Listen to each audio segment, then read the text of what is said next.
We've all seen it. The kind of moment that feels ordinary at first, the type that happens every day and yet, beneath the surface, holds the potential to completely shift someone's life. It's the kind of situation where you'd think, oh, this is just another bus ride. But in reality, it's about to become something far bigger.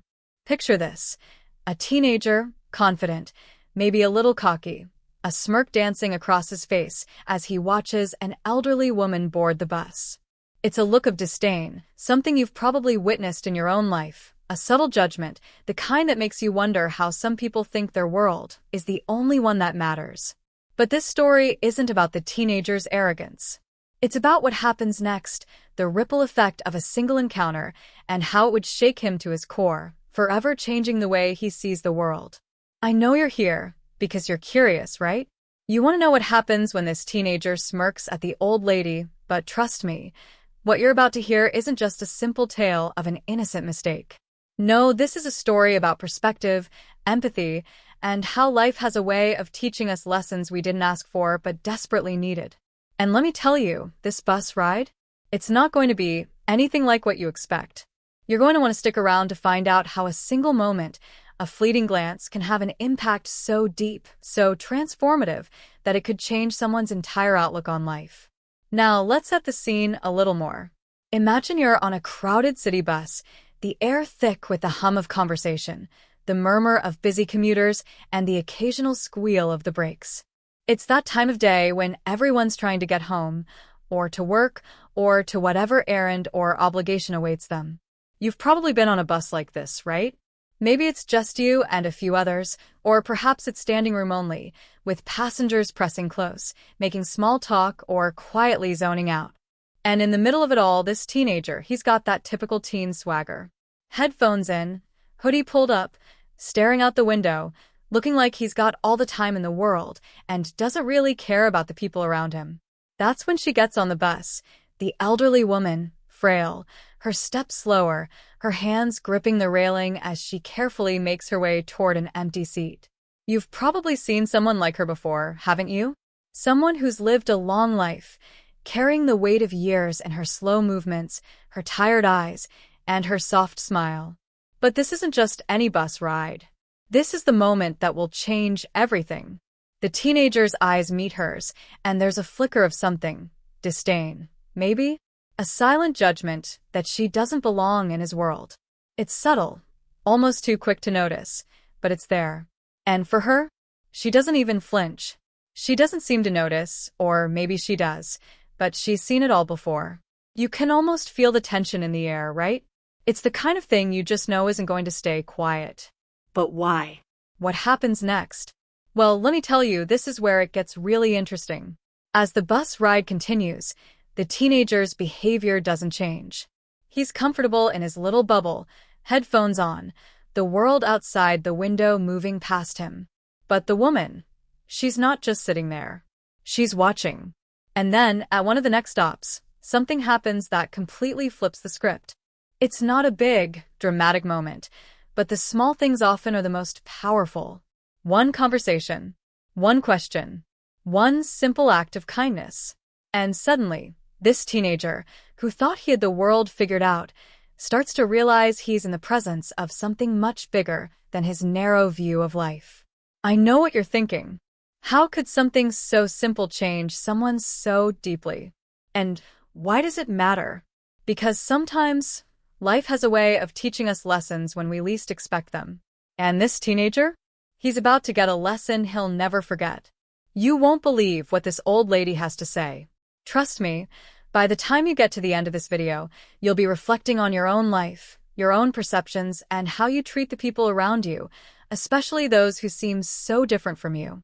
But here's the thing. This is just the beginning. The real question is, what will happen next? What's the turning point that will shift his view forever? How will his encounter with this elderly woman unfold in a way that no one could have predicted?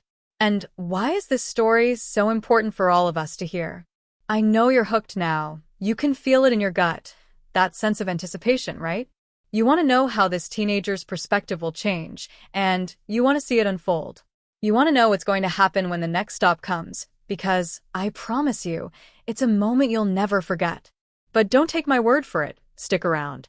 Keep watching, because this story isn't just about one teenager or one old lady. It's about all of us. It's about how we look at the world, how we judge others, and how we can all be better versions of ourselves if we open our hearts and minds just a little bit more. As the bus continues its journey down the crowded streets, the teenager remains lost in his world, headphones blaring his latest playlist, eyes drifting lazily over the blur of people coming and going. You'd think he was in the middle of a music video, too cool for anyone else, too caught up in the thrill of his own life to care about the world around him. But something's off, something you might not catch on the surface. Behind the nonchalant expression, behind the smirk, is a kid who's been struggling in ways that no one sees. Maybe it's the pressure to always be the tough guy, the way he's always trying to prove something. Maybe it's the tension at home, the constant friction between him and his father, who's always telling him he's not enough, that he needs to try harder. Or maybe it's the weight of school, the never-ending cycle of feeling invisible or misunderstood by his classmates. But whatever it is, it's clear that his confidence isn't just about swagger. It's a defense mechanism, a shield he's built to protect himself from a world that feels like it's constantly judging him. You can't help but wonder, what brought him here, to this very moment? Was it just another day in his routine, another bus ride he couldn't care less about? Or was it something deeper, something that had been building for a while, waiting for the right moment to surface? We all carry our own baggage, and this teenager was no different. But what would happen if that baggage suddenly got too heavy to carry? What if, instead of running from it, he was forced to face it head-on? That's where the elderly woman comes in. On the surface, she seems like just another old lady, someone he probably sees every day on the bus, but never really notices. Maybe she's just another stranger who'll get off at the next stop, and life will continue without a second thought. But what if she's more than just an old lady? What if she's the one person who sees something in him that no one else does? What if she holds the key to unlocking the truth behind his cold, distant exterior? The bus ride, though, takes an unexpected turn. As the woman carefully sits down, taking her time, the teenager's gaze flickers toward her again. It's only for a moment, but in that brief second, something shifts. It's not just disdain anymore, it's curiosity. Why? What is it about this woman that makes him feel unsettled? He tries to shrug it off, but his mind is racing. He notices how everyone else around her seems to give her space, maybe out of respect or just because she's an older woman. It's a moment that seems so insignificant, so trivial. But inside him, something is awakening. Something he hasn't let himself feel in a long time. Guilt, perhaps, or maybe shame. He's been living in a world where he's constantly been told to be stronger, to hide his weaknesses, but in her presence, he feels vulnerable. It's strange, isn't it? How a single moment, a single glance, can stir up emotions that are buried so deep. But this isn't the end of it. It's only the beginning of something much bigger, something the teenager can't yet understand. You see, the woman isn't just sitting there, minding her own business. She's watching him too, and when their eyes meet, something unspoken passes between them, a quiet recognition, a shared understanding that neither of them can fully grasp. There's a flicker of something in her eyes, a spark of life that seems to defy the weariness of her age. It's subtle, almost imperceptible, but it's there. And for a second, the teenager wonders if he's imagining it. What could an old woman possibly have to offer him? What could she possibly understand about his life, his struggles, his pain? But then the next stop comes, and everything changes. At first, it seems like any other stop. The doors open and a few people get on and off. The usual shuffle of passengers, the routine of daily life. But this time, the old lady does something that catches the teenager off guard. She doesn't get off. Instead, she reaches into her bag and pulls out a small, tattered book, one that's clearly been through its fair share of wear and tear. It's an old, leather-bound journal, the kind you don't see every day. And as she opens it, she begins to write. It's so quiet, so subtle, but there's something about the way she does it that makes him stop and stare. He can't help it. The teenager, despite himself, finds his gaze drawn to her. What's she writing? Who is she writing to? And why does it seem so important? For the first time that day, the teenager feels something shift within him, a pull, a curiosity that he can't ignore. It's not just the book, it's the woman herself. There's something deeply unsettling about her calmness, her quiet presence in the middle of all the noise and chaos. It's as if she's been living in a world of her own, a world that doesn't care about the bus schedules or the judgments of strangers. And for some reason, that makes him feel small. In that moment, the teenager realizes that she's not the one who should be judged. It's him. But before he can process the thought, the bus comes to another stop. And this time, it's different. A man gets on, his face hidden beneath the hood of his sweatshirt. He stands near the doors, his gaze scanning the bus. It's quick, like he's checking for someone or something. But what catches the teenager's eye is the way the old woman reacts. Her hand trembles slightly as she closes the book, her eyes locking onto the man for just a second too long. It's subtle, but now the teenager feels something else, unease. Is it just his imagination, or did something happen there? Was the man a stranger, or did the woman know him? Was there something between them that he hadn't noticed before? He looks around at the other passengers, trying to see if anyone else is reacting, but they're all either lost in their own worlds or oblivious to the tension in the air. The teenager's heart starts to race, the uneasy feeling growing inside him. What's going on here? And why does it feel like the bus ride isn't as innocent as it first appeared? There's something happening between these two people, something that the teenager doesn't fully understand, but it's pulling him in deeper, and he can't ignore it. What is the woman hiding? Why did she react to the man like that? And what does any of this have to do with him? There are questions now, too many questions, swirling in his mind as he feels the tension building. But before he can put the pieces together, the bus doors open, and the woman stands up. She's ready to get off, but as she passes by him, she stops. Just for a second. She looks at him, and for the first time, the teenager feels like she's looking right through him, like she knows exactly what he's thinking. And then, she says something that he will never forget. "You're not as tough as you think, young man." Those words hit him like a punch to the gut. And in that moment, everything changes.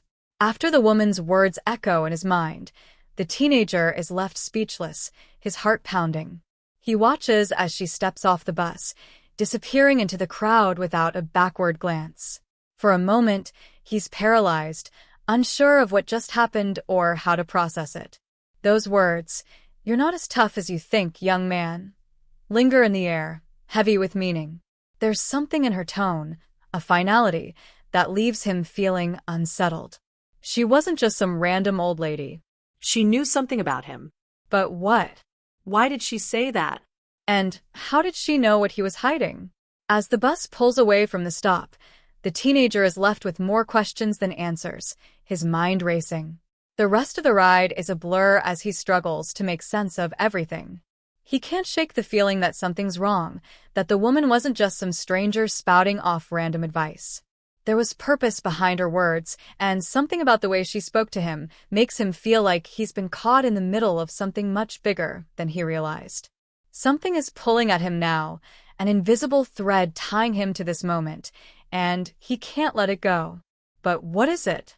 The next day, after school, he decides to go back to the bus stop, hoping to catch a glimpse of the woman or maybe even find out more about her. He feels drawn to uncover the mystery, but as he stands there, waiting, an unexpected figure appears, his best friend, Jake. Jake's face is tight, serious, unlike his usual carefree demeanor. "What are you doing here?" Jake asks, his voice low, like he's trying to hide something. The teenager shrugs, trying to play it off. "Just waiting for the bus." But Jake doesn't seem convinced. He eyes him warily before his gaze shifts to the street, like he's trying to avoid eye contact. The teenager notices how tense Jake's posture is, how he's holding his phone tightly in his hand.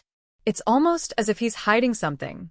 "You need to stop digging into things you don't understand," Jake says, his tone heavy, almost warning him. The teenager frowns, confused. "What are you talking about?" he asks. Jake hesitates, looking around to make sure no one's listening, before he steps closer, his voice dropping to a whisper. "The woman you saw yesterday? She's not someone you want to mess with.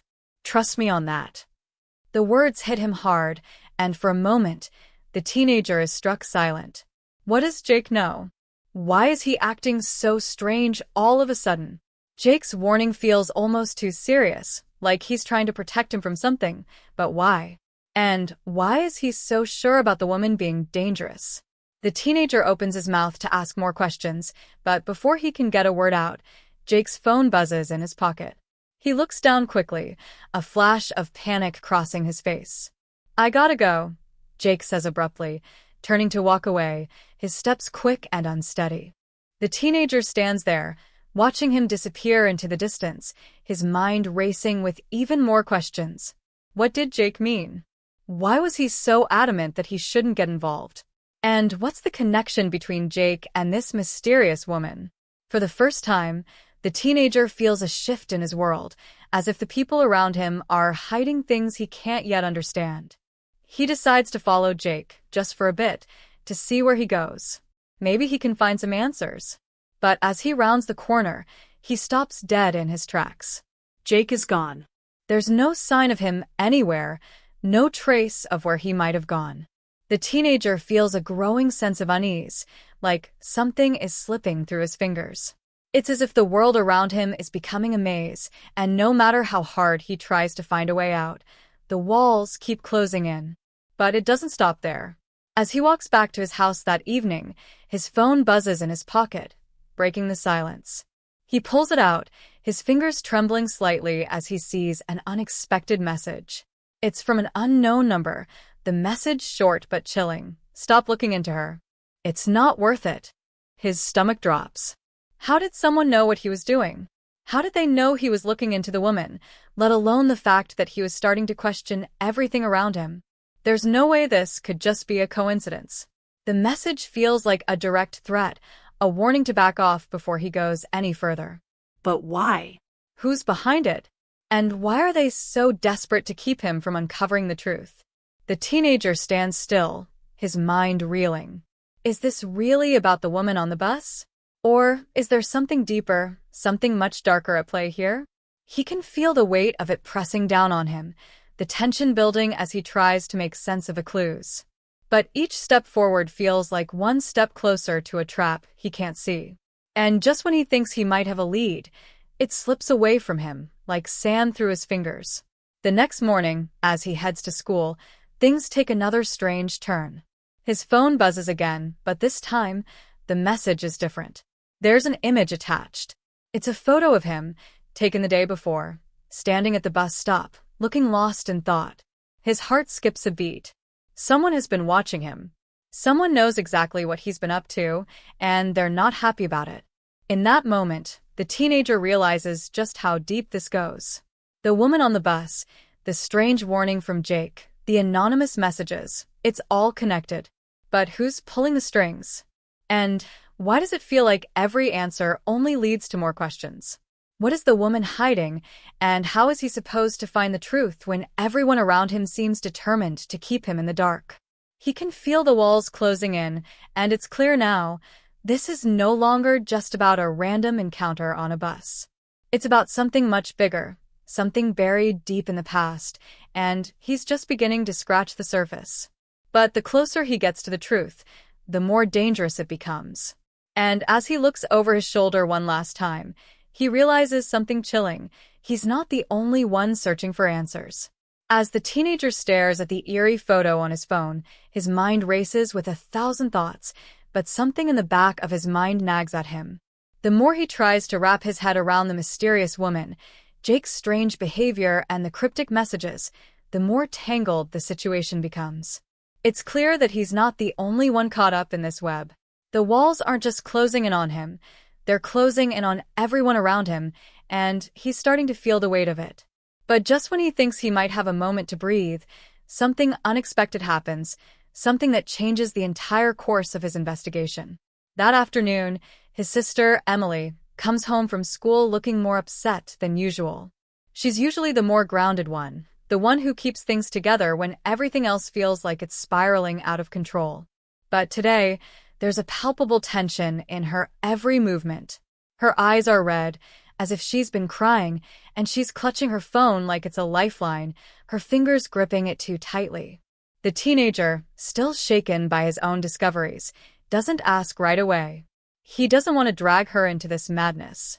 But his curiosity gets the better of him, and before he can stop himself, he asks, "What's going on? You okay?" Emily hesitates, her gaze flickering to the phone in her hand before she speaks, her voice low. "I got a weird message." She hands him the phone without another word, and as he looks down at the screen, his stomach drops. There, in plain view, is the same photo of him standing at the bus stop, the same one that was sent to him just hours earlier. Only now, it's attached to a new message. "You're next. Stop digging, or you'll regret it." The blood drains from his face as he stares at the message, trying to process what he's seeing. His sister, the one person he thought was safe from all this, is now tied into the same bizarre threat. How does whoever's behind this know about Emily? And why would they target her now? His mind is reeling with the possibilities, each one darker than the last. Could they have been watching her too? Or worse, is she somehow connected to all of this in a way he doesn't understand? As he hands the phone back to her, Emily shakes her head, clearly just as confused as he is. "I didn't tell anyone about the photo, I swear," she says, almost pleading. "I don't know who would send me this. But it's creepy. It feels like they're watching us, like they know everything." The teenager can't help but feel a sense of unease creeping up his spine. Emily might not have known anything about his own investigation, but the fact that she's now involved means that things are getting much more serious than he initially realized. If someone is targeting them both, this is no longer just a case of curiosity gone too far. It's personal, and the stakes? They're higher than ever. But who is behind these threats? And how far will they go to make sure the truth stays buried? Later that evening, he sits in his room, trying to sift through the fragments of information he's gathered, hoping to make sense of it all. His phone buzzes again, and he immediately freezes. Another message. This time, it's from an unknown number, but the content is even more chilling than before. "I warned you to stop, but now it's too late. You don't know what you're getting into." The words feel like a cold slap to the face. Whoever is sending these messages knows things they shouldn't, things only he and Emily could know. He begins to piece it together, but each connection only seems to lead to more confusion. Was the mysterious woman on the bus part of something much bigger than he imagined? Or was she just a small piece of a much more dangerous puzzle? And then there's Jake. Why did he act so suspicious? And why did he seem so eager to distance himself from the situation? The more the teenager thinks about it, the more it feels like everyone has something to hide, and no one is telling the whole truth. The next day at school, things take another strange turn. The teenager runs into an old classmate, Alex, who has always been somewhat of an outsider. Alex is the kind of person who keeps to themselves, not really fitting in with any particular group. But today, Alex approaches him in the hallway, looking unusually agitated. "I know what you're doing," Alex says in a hushed tone, glancing over their shoulder as if they're being watched. "I don't know why, but I know you're looking into the bus lady. You need to stop. It's dangerous. Trust me." The teenager stares at them, unable to fully comprehend what's happening. How does Alex know what he's investigating? Did someone else spill the details? Or is Alex somehow involved in all of this? Before he can ask any more questions, Alex turns and walks away, disappearing into the crowd of students. The teenager stands there for a moment, his heart pounding. It's becoming impossible to tell who's on his side and who's working against him. Everyone seems to know something he doesn't, and every answer only leads to more questions. Could Alex be trying to warn him? Or are they just trying to lead him into a trap? As if things weren't complicated enough, the teenager receives another anonymous tip on his phone. This time, it's a location, an address in a part of town he's never been to before. The message simply reads, "Go here. Find the answers you're looking for. But don't say we didn't warn you." There's no name attached to it, no context, just a vague promise of the truth. He stares at the message, his mind spinning with possibilities. What could be waiting for him at this address? And why is whoever sent this so sure that he's ready to uncover whatever's hidden there? But as he stands on the precipice of this new lead, the teenager knows one thing for sure. Everything he thought he knew about this situation is wrong. The more he uncovers, the more the truth slips further out of reach. And as the mystery deepens, the danger becomes more real with every step. Each new discovery brings more obstacles, more threats, and more confusion. But one thing is certain, he can't stop now. Not when he's this close to something that could change everything. The only question is, who can he trust, and will the answers be worth the cost? The night air felt thicker than usual as the teenager paced around his room, his mind spinning with all the unanswered questions and unsettling discoveries. The more he tried to make sense of it all, the further away the truth seemed to slip. His sister Emily had gone to bed early, and although the house felt quiet, a tense energy lingered in the air, as if something was waiting just beyond the horizon. He couldn't shake the feeling that he was being watched. He tried to dismiss it as paranoia, but it was hard to ignore the growing sense that everything around him was shifting in ways he couldn't control. The phone buzzed again, snapping him out of his thoughts. Another message. This time, the words were simple, but they struck him with the force of a physical blow. You're not safe. Stop asking questions. The message was unsigned, just like the others, but this one felt different. There was an urgency to it, a warning that made his skin crawl. It was like whoever was behind this knew exactly how close he was to uncovering something important. He couldn't shake the thought that his investigation was crossing some invisible line, a line he should never have crossed in the first place. As he stared at the message, a chilling realization started to sink in. He was in over his head. This wasn't just about some weird photo or a woman on a bus anymore. This was about something darker, something that had been hiding in the shadows for far too long.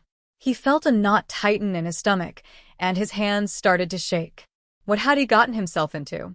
Unable to sit still, he grabbed his jacket and headed out into the cool night. The streets were quiet, the kind of silence that felt oppressive rather than peaceful. As he walked, his eyes darted around, searching for any sign of movement, any hint that someone was following him. He couldn't help it. The feeling of being watched had become unbearable. Every car that passed seemed to linger just a little too long. Every shadow in the corner of his eye seemed to be following his every step. His heart raced, and he could feel his breath quicken, as if his body was preparing for something bad to happen. But what? What was going to happen next?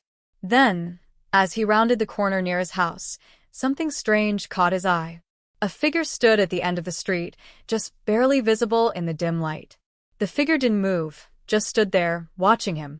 He froze, staring at the silhouette, trying to make sense of it.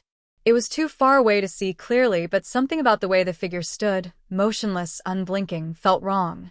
He instinctively pulled his phone from his pocket, ready to snap a picture, but as soon as he raised it, the figure vanished into the darkness. His heart skipped a beat, and he stood there for a moment, frozen in place. Was it just his mind playing tricks on him? Or had he really seen someone? Panic started to crawl up his spine, and he quickly turned on his heel, heading back toward the house. The feeling of being followed didn't fade, though. Every step he took, every sound around him seemed amplified, like the world had grown impossibly louder, and he couldn't escape the sense that something was closing in on him. He reached the front door and rushed inside, locking it behind him. His pulse hammered in his ears as he glanced around the house, feeling the walls closing in. Inside, Emily was still asleep, the house eerily quiet once again. But the sense of danger lingered, wrapping itself around him like a heavy blanket. He couldn't shake the feeling that something terrible was about to happen. And then it hit him, the one thing he had been avoiding for days. The one thing he hadn't been able to admit to himself. Someone close to him might be in danger. The next morning, he woke up to find that his fears had come true. Emily was gone.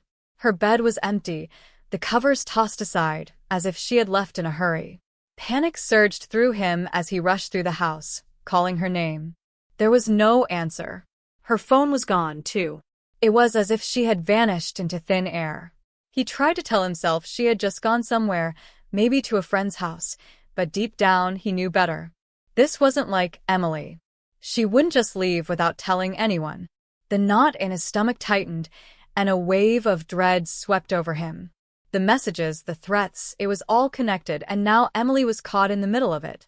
Frantically, he tried calling her phone, but it went straight to voicemail. He texted her, hoping for some sign that she was okay, but no response. His mind raced as he tried to think of where she could have gone, what might have happened to her, but the answers wouldn't come. The only thing that made sense was that whoever had been sending those messages was now targeting her. And if they were willing to go this far, who knew what they would do next? He rushed outside, his eyes scanning the street for any sign of her, but there was nothing, not even a trace. As he walked, he felt the weight of the situation pressing down on him. He was alone in this now. No one else seemed to understand the danger he was in, and the more he dug, the more he realized that this wasn't just about some weird woman or an old bus incident. It was about something far bigger and far more sinister. But the more he uncovered, the more elusive the truth became. Each new lead seemed to vanish before he could grasp it. Each step he took to get closer to the answers only seemed to take him further away. And then, just when he thought things couldn't get any worse, his phone buzzed again. This time, the message was different, shorter, colder, and more direct. If you want her back, stop asking questions. There was no name, no sign-off, just the chilling words that sent a shiver down his spine. Whoever had taken Emily knew exactly what they were doing. They were playing with him, pulling the strings, and he was powerless to stop it. The weight of it all was overwhelming, and the teenager's heart pounded in his chest. He didn't know who to trust, he didn't know who was behind this, and he didn't know if he would ever see Emily again. With every passing minute, the stakes grew higher, the danger more real. He had no choice now. He had to find her. He had to get to the bottom of this. But the more he pushed forward, the more he realized just how deep this rabbit hole went, and how much further he had to fall before he'd find his way out. The truth was closer than ever, but so was the darkness. Just when the teenager thought he couldn't be more desperate, the mystery took a sharp, gut-wrenching turn. Hours after the chilling text message about his sister's disappearance, he found himself back at his computer, trying to piece together the scraps of information that could lead him to Emily. He stared at the photos he had collected over the last few days, images of the mysterious woman on the bus, strange encounters, and cryptic messages, and felt his frustration growing. Every time he thought he was getting closer, another dead end popped up, pushing him further into a corner. But then, just as he was about to give up, his phone rang. It was a number he didn't recognize. His heart skipped a beat as he answered, his breath caught in his throat. The voice on the other end was distorted, but there was something hauntingly familiar about it. The words sent a chill down his spine. "You've been asking the wrong questions." It took him a moment to process what had just been said. The voice didn't sound like anyone he knew, at least not at first. But something in the tone, something in the way the person spoke, struck a nerve. It was a cold, calculating voice, one that had obviously been following his every move, just like the figure in the street the night before. Then came the bombshell. "Your sister never left. She was never taken. You need to look closer to home." The phone call ended abruptly, and for a long moment, the teenager was frozen in place, the weight of the words slowly sinking in. What did that even mean? He had already searched the house, and Emily was nowhere to be found. His mind raced through the possibilities. He had been so focused on the strange woman and the cryptic messages, so determined to uncover the truth, that he hadn't stopped to consider the one thing that seemed to have been staring him in the face all along, the people closest to him. His phone buzzed again, and when he looked, the message on the screen made his stomach drop. It wasn't from the mysterious number. It was from his best friend, Lucas. The message was simple, but it cut through him like a knife. "Meet me at the old warehouse. We need to talk." Without thinking, he grabbed his jacket and headed out, his mind in a whirlwind. The warehouse was on the outskirts of town, a place that had been abandoned for years.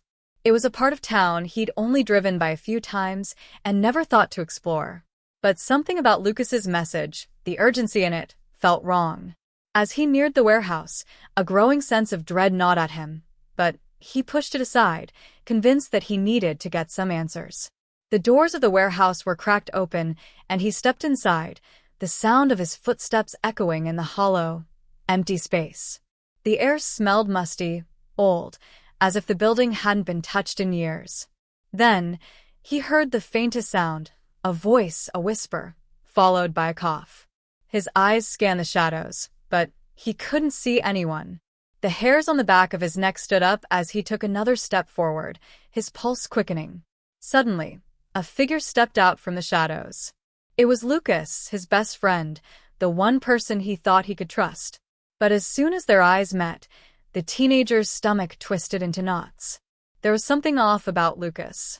His eyes weren't the same, his usual confident demeanor replaced with a cold, hard gaze. And then Lucas spoke. "You don't get it, do you?" he said, his voice low, almost menacing. "This isn't what you think it is." The words hit the teenager like a punch to the gut. He had been so focused on the mystery surrounding his sister that he hadn't once questioned Lucas. But now, as the truth began to unravel, he couldn't ignore the growing sense that something was horribly wrong. Lucas stepped closer, and the teenager took an instinctive step back. "I never meant for you to get caught up in this," Lucas continued, his voice strangely calm. "But now that you are, there's no turning back." "What do you mean?" The teenager's voice trembled, his mind struggling to keep up with the revelation. "What's going on? Where's Emily?" Lucas smirked, a cold, calculating look in his eyes. "She's not missing. She's been right here all along. But you're the one who needs to disappear next." It felt like the floor dropped out beneath him.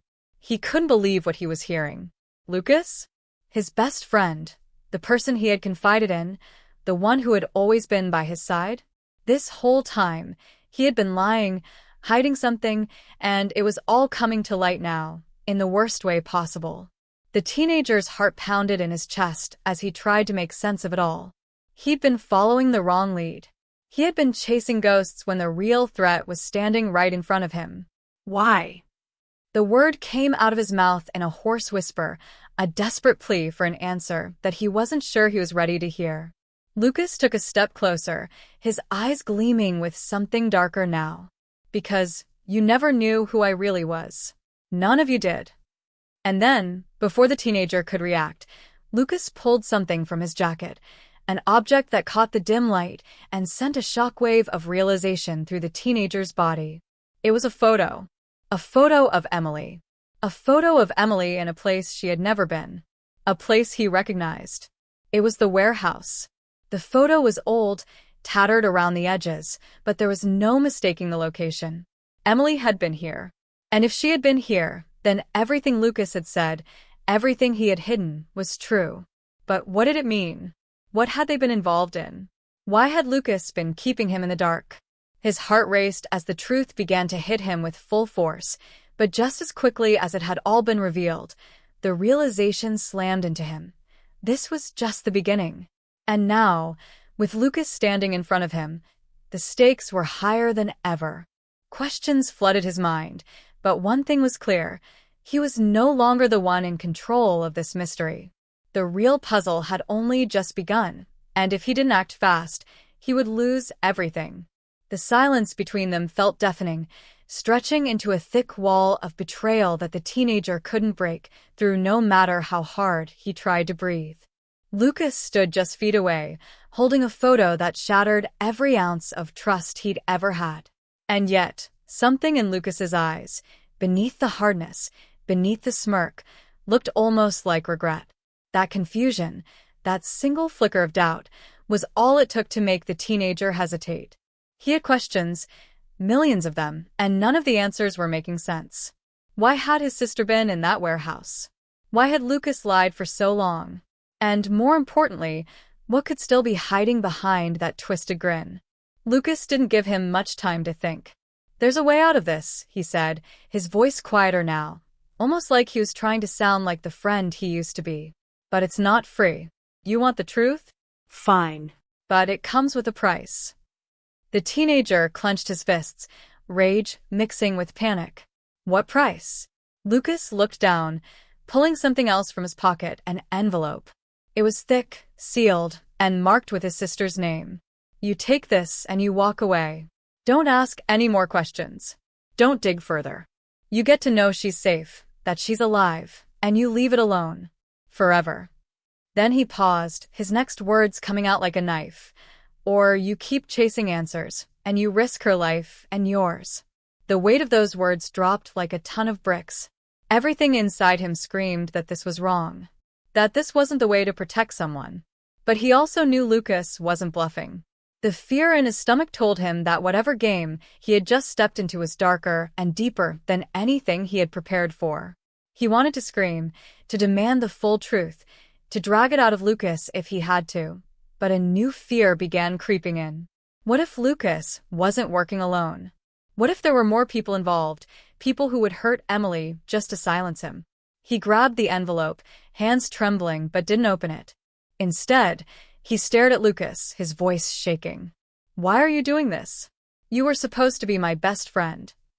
Lucas looked at him with tired eyes, like he'd aged a decade in the last few minutes. Because you're not supposed to know everything. Some truths don't fix anything.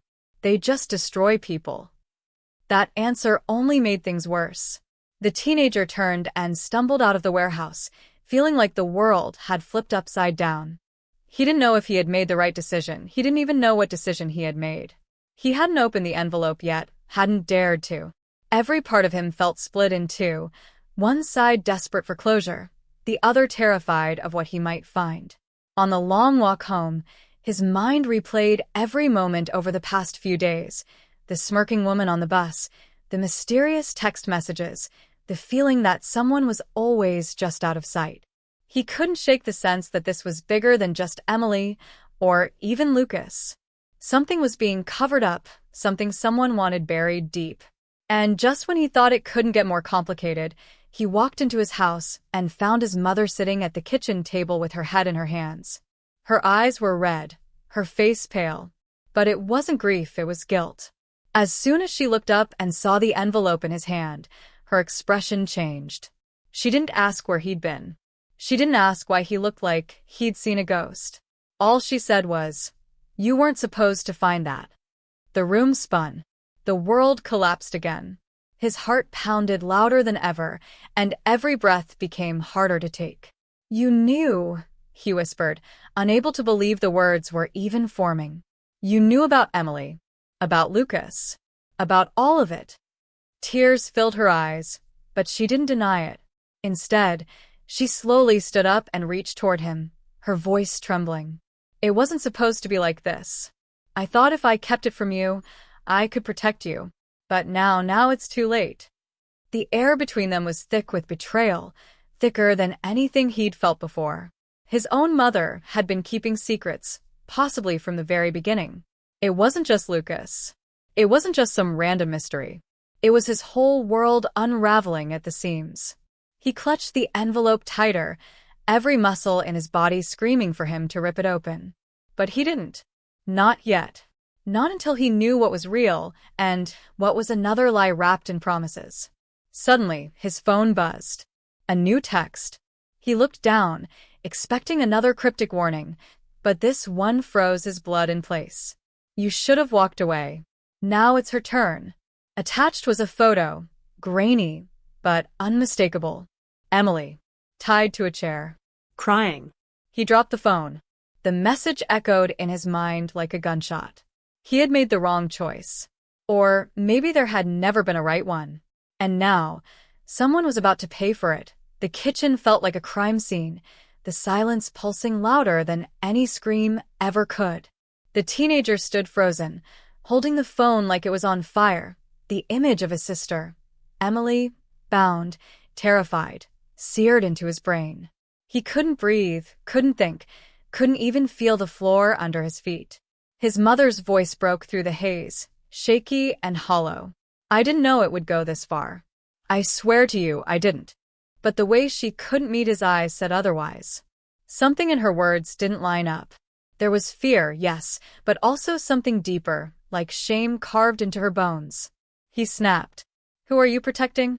His voice cracked under the weight of everything: Lucas, Emily, the threats, and now this gut-wrenching photo.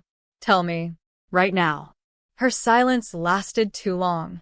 Then she sat down slowly and whispered something that made his entire world collapse. "Your father." The words barely made sense. His father had died in a car accident when he was 9. There had been a funeral, a closed casket, a flood of sympathy. For years, he carried the grief like a scar, the only tangible connection to a man he'd barely gotten to know. And now, like some twisted final betrayal, she was saying he wasn't dead? Or worse, he was behind this? His legs gave out, and he slumped into the chair across from her. "You're telling me he's alive? That he's the one behind this?" Emily's kidnapping Lucas, the threats, all of it. His mother wiped her eyes.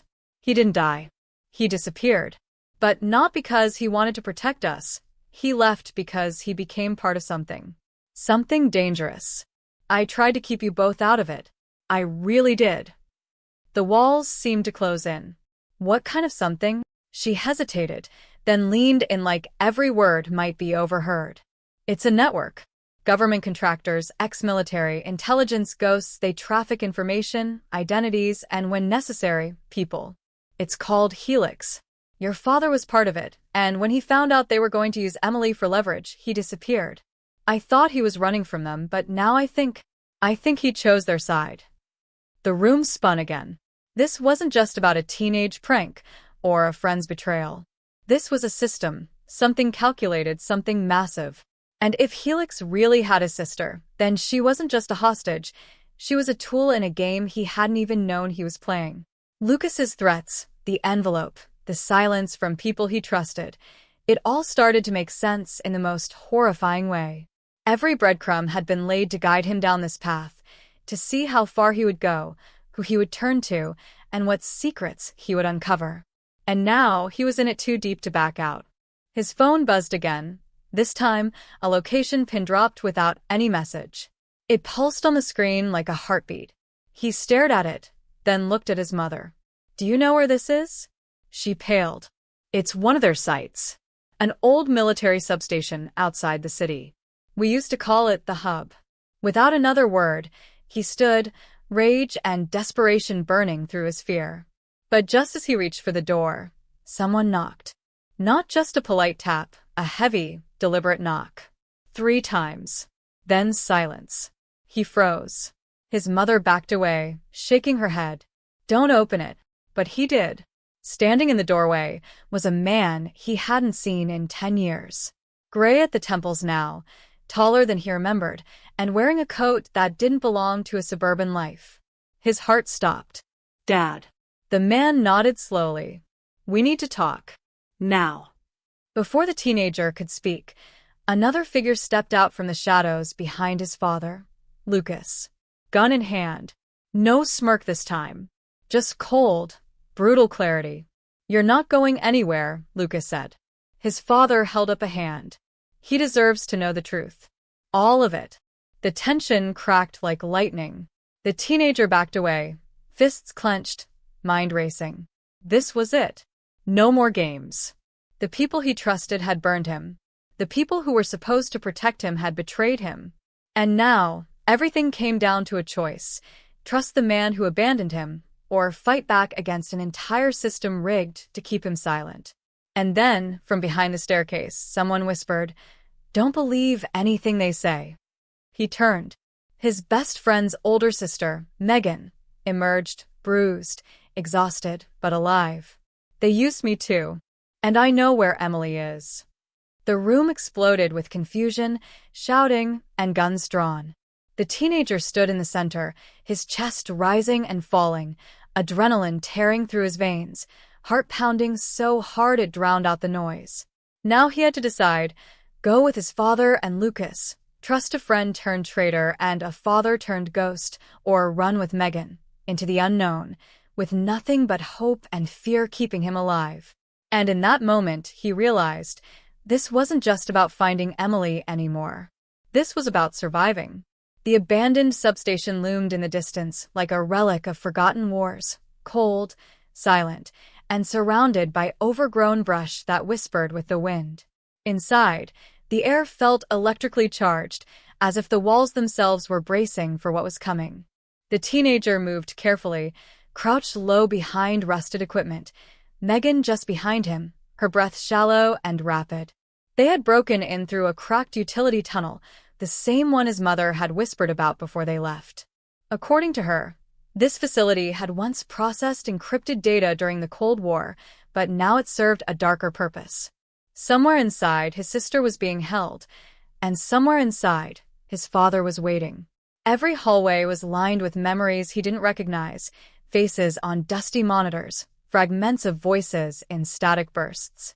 The deeper he went, the more he could feel the weight of it, the years of manipulation, the lies, the layered deceptions that had led him here.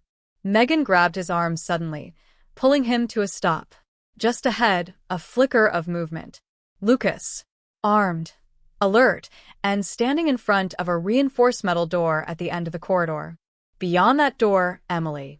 The teenager's blood surged. He wanted to rush him, scream, throw punches until the weight of betrayal disappeared. But Megan leaned in, her voice trembling but firm. "Let me distract him. You get Emily." He shook his head.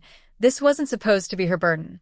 But before he could protest, she slipped into the open and shouted, "Lucas, looking for me?" Lucas turned, startled, gun raised, and for a split second, that hesitation was everything. The teenager burst forward, dodging low past the pipes, reaching the door and slamming his palm against the override panel his mother had described. It didn't budge. Behind him, shouting. Gunfire. A ricochet sparked against the wall inches from his head. Then, a voice from the intercom above him, distorted but unmistakable. His father. "You were never supposed to find this place." His breath caught. "Then why leave breadcrumbs?" A pause. "Because I wanted you to see it. I wanted you to understand what your future could be." The lock clicked open with a heavy thud. The door hissed as it unsealed, and inside was something he hadn't prepared for. Emily, yes, sitting calmly unharmed, but not afraid, not restrained, just waiting. "What is this?" he demanded, rushing to her. Emily stood up slowly, her face a storm of emotion. "They didn't take me," she said quietly. "I joined them." The word shattered him. No. "That's not possible." "It is," came his father's voice again, this time from behind him. The older man had entered, lowering his weapon. "You were never the target.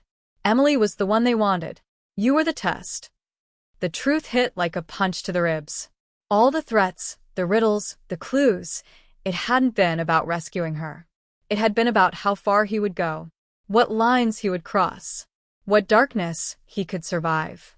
His father stepped closer, a tragic weight behind his eyes. "They need someone with your instincts. Someone who doesn't hesitate, but not to rescue, to lead." "You lied to me," he whispered, every nerve on fire. "Both of you."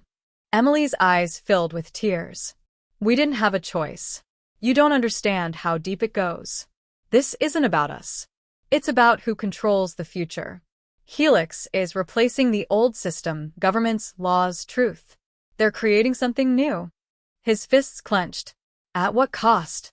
Megan stumbled in then, blood trickling from a graze across her shoulder. She pointed at Emily, betrayal all over her face. She knew what happened to Lucas.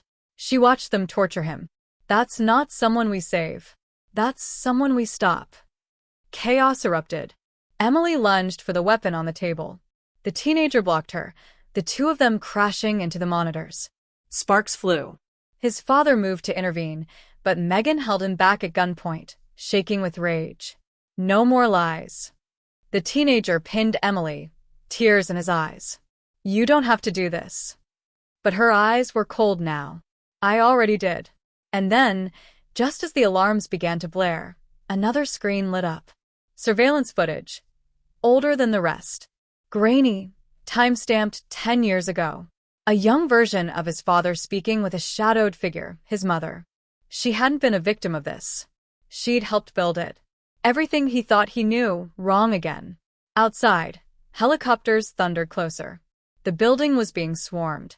Helix was scrubbing the evidence, covering their tracks.